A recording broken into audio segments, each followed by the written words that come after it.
Isang araw, apat na mga Brahmin na magkasama ay naglalakbay sa loob ng kagubatan. Nakita nila ang isang ashram sa distansya. Ito ay ang ashram kung saan si Yogi Bhairavananda nakatira.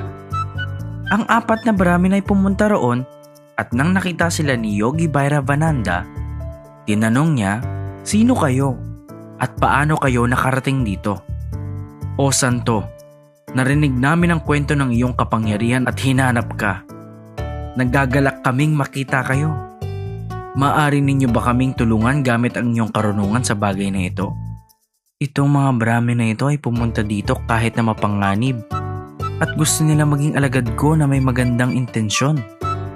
Tutulungan ko sila. Pumunta ang yogi sa loob ng ashram at naglabas ng apat na pala at ibinigay ito sa mga Brahmin. "Sige, kunin ninyo itong apat na pala. Malapit sa nayon, mayroong isang lawa at malapit sa baybayin na iyon ay isang puno ng igos. Hukayin ninyo ang pulang putik mula roon at subukan ninyo ang inyong kapalaran." Kinuha ng mga Brahmin ang mga pala at pumunta malapit sa lawa at nagsimulang maghukay. Habang naghuhukay, nakakita ng isang bato na tanso ang unang Brahmin. "Ah, swerte! Tansong bato! Tara at bumalik na tayo. At pwede natin itong paghatian." Ang tatlong natitirang Brahmin, "Pumunta kami dito para sa ginto at itutuloy ko ang paghuhukay hanggang makita ko ito. Bumalik ka na kung gusto mo." Masayang umuwi ang pinakaunang Brahmin. "Diyos ko, pilak ito. Napakaswerte ko. Tara na at maaaring hatiin ito ng patas. Baka ito na ang kapalaran na sinasabi ng santo na si Yogi." Ang natitirang dalawang Brahmin, "Hindi pa kami nakakakita ng ginto. Hindi kami titigil hanggat hindi namin ito nakikita. Umuwi ka na kung gusto mo." Umuwi na ang pangalawang Brahmin. "Nakita na natin ang gusto natin. Napakaraming ginto na ito. Tara na at umuwi na tayo." Hindi. Napaka-espesyal ng lugar na ito. Nung una tanso, pagkatapos pilak, at ginto naman ang susunod. Kapag nanatili ako, baka makahanap ako ng diamante. Umuwi ka na kung gusto mo. Kapag masyado kang sakim, baka wala kang makuha sa huli. Mayaman na tayo, kaya umuwi na tayo." "Hindi. Mananatili ako at maghuhukay ng diamante. Makikita mo." Naghukay ang pang-apat na Brahmin. Napagod siya dahil gumagabi na. Ngunit hindi siya tumigil sa kakahukay. Nang siya ay naghuhukay, biglang may butas na namuo at nalaglag siya rito. Nadulas ang Brahmin at napunta siya sa ibang lugar. Nang tumingala siya sa taas, mayroong isang lalaking malapit sa kanya na may gulong na umiikot sa kanyang ulo. Nagulat ang Brahmin. "Sino ka? Bakit ka nandirito? At bakit mayroong kang gulong na umiikot sa ulo mo?" Nang tinanong ito ng Brahmin, biglang pumunta ang gulong sa kanyang ulo at umikot. "Ano ito? Tanggalin mo ito sa akin." "Wala akong magagawa. Nasa kamay na ito ng Diyos. Ang mga sakim na tao ay nalalaglag dito mula sa putik. Kailangan mo ang alagaan ng kapalaran. Hindi ka magugutom, mauuhaw at tatanda. At hindi ka rin mamamatay. Una sa lahat, sabihin mo sa akin kung paano ako makakawala dito." "Malalaglag ang mga sakim na tao kapag naghukay sila ng sobra. Kapag mayroong nahulog na ibang tao, mapupunta sa kanila ang gulong na iyan." "Naku, napakalaking trabaho. Hindi ko kaya ang sakit na nanggagaling sa ulo na ito. Gaano na ito katagal sa'yo?" "Hindi ko alam. Nalaglag ako noong si Ayodhyani Ramudu ang namumuno. Nakakita ako ng tanso, pilak at ginto. At naisip ko rin na baka makakita ako ng diamante. Kaya ako nalaglag papunta dito." Ang tagapangalaga ay nakaakyat na sa butas at nakalabas na sa wakas. "Napakatagal nang wala kang kaibigan ko. Kailan kaya siya makakabalik?" "Kaibigan, isang saglit. Ang kaibigan ko ay naghuhukay dito kasama ko kanina. Nakita mo ba siya?"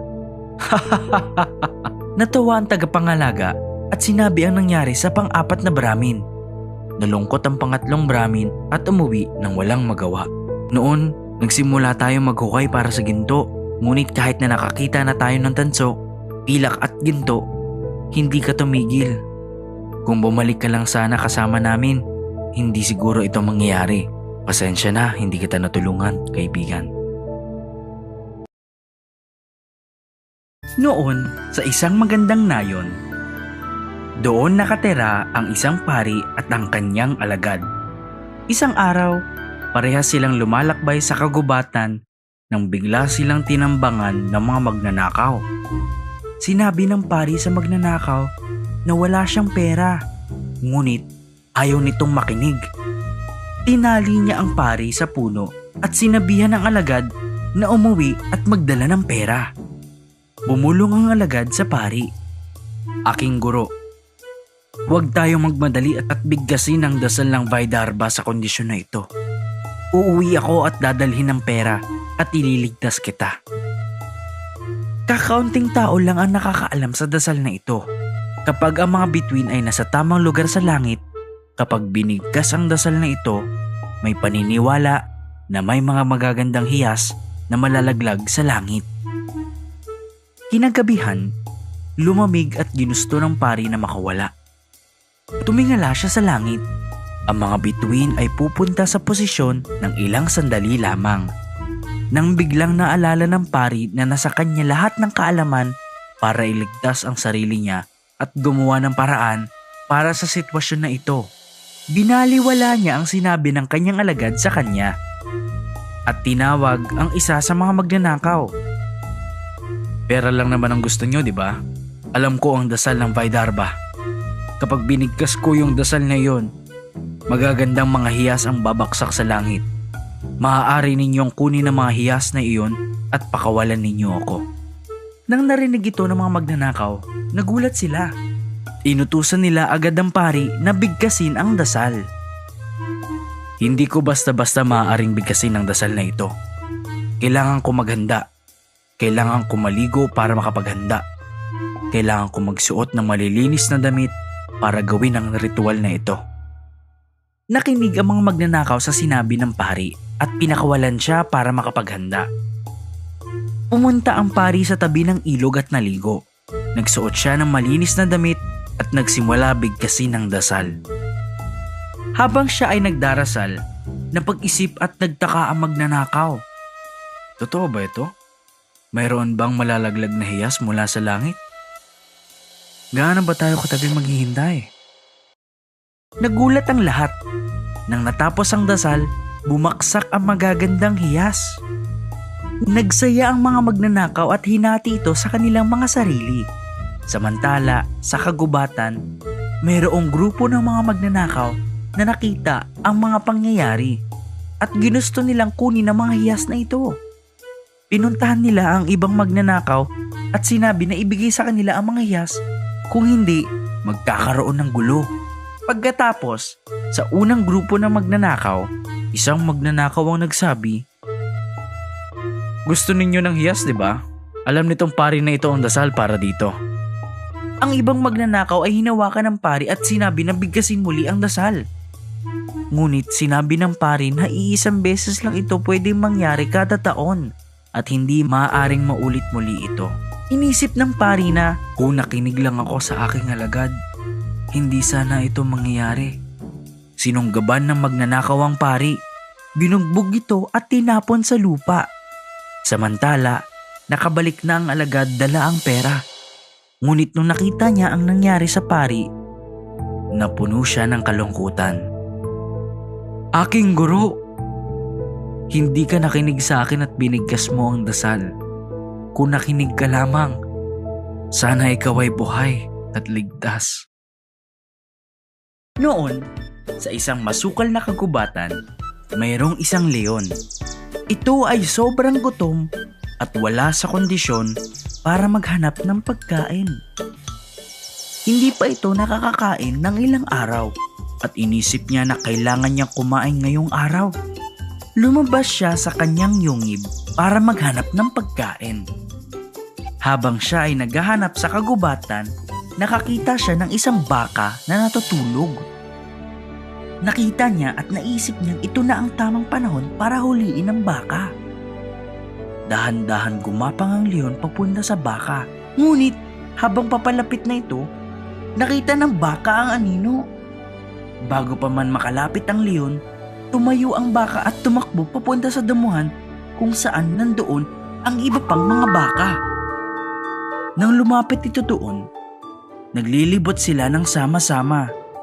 Mag-isa lamang siya, kaya naisip niya na baka hindi niya kayang gawin ito, kaya bumalik siya muli. Kinabukasan, habang naghahanap ng pagkain ng leon sa kagubatan, sa malapit, nakakita siya ng usa kung saan sinubukan niyang huliin ito, pero dahil mabilis siyang tumakbo, hindi niya ito nahuli. Napagod ito at tinigil ang paghuli sa usa. Nalungkot ang leon dahil hindi niya kayang huliin ang isang maliit na usa ng buong araw. Dati, kaya niya manghuli ng mga usa, pero ngayon masyado na siyang mahina. Kinabukasan, pagod pa rin siya. Naisip niya na kapag hindi siya nakahuli ng pagkain ngayon, siguradong mamamatay siya. Habang naghahanap ito sa kagubatan, nakakita siya ng yungib ng soro. Nang pumasok siya dito, walang soro sa loob ng yungib. Nagkaroon ng ideya ang leon at nagpasya na babalik naman ang soro, kaya inantay niya ito dito. Sa malayo, narinig ng leon ang boses ng soro at naisip na maaari niyang patayin ang soro kapag nakauwi na ito. Ngunit, nang malapit na makauwi ang soro, nakakita siya ng yapak ng leon. Sinubukan niyang malaman kung mayroon ba talagang leon na nasa loob nito. Mayroon bang nasa loob? Gusto ko sanang manatili dito. Bago lang ako dito sa kagubatan na ito. Kaya kung mayroong nasa loob, pakisabihan ako, kung hindi, aalis ako. Naisip ng leon na kapag sumagot siya, papasok ang soro sa loob ng yungib.